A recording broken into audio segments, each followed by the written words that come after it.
We can identify the direction of the evolutionary development of the universe towards the expression of free will, despite the fact that at our current state, we can recognize that there is apparently very little free will operative in our actions. In the physical world, matter operates under seemingly fixed laws which provide matter no choice or decision about how it will react under a variety of pressures or circumstances. As the vital force evolves, we continue to see operative laws, but also an increasing sense of freedom that allows some variation in the result in individual cases. Habit and instinct still rule, and the physical bodies remain under the operation of the rules of material existence. But there appears to be more flexibility and individual variation possible. As we enter the mental realm, this tendency toward variation and randomness becomes even more obvious. Individual variation still yields a distinct pattern in the collective outcome, yet each individual has potentially more leeway in terms of specific responses and steps taken. As each increasingly powerful and more subtle level of consciousness manifests, we see the development of the powers that we identify as free will. The cause and effect relationship certainly remains in place, but it begins to accentuate the individual nexus or decision point in the direction and focus that takes place.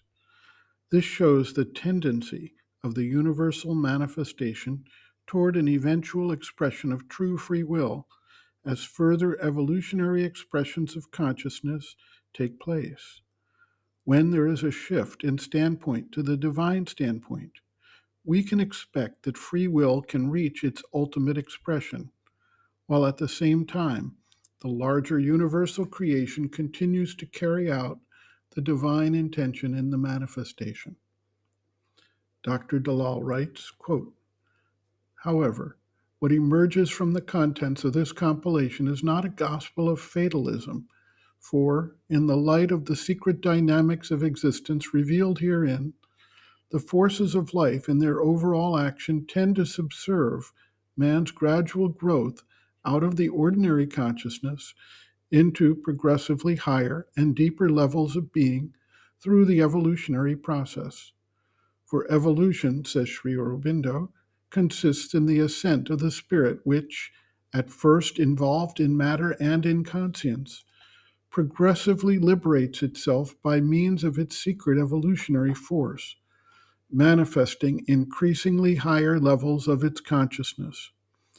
Having so far liberated life and mind out of matter, the evolutionary impulse, says Sri Aurobindo, is already secretly at work here for ushering in the manifestation of what he terms the supermind, the truth consciousness beyond the level of mind, thus preparing the dawn of a new world and the appearance of a new race of supramental beings.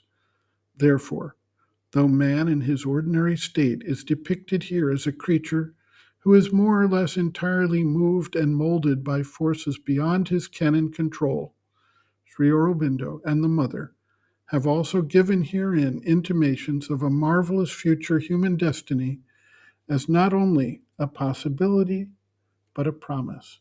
End quote.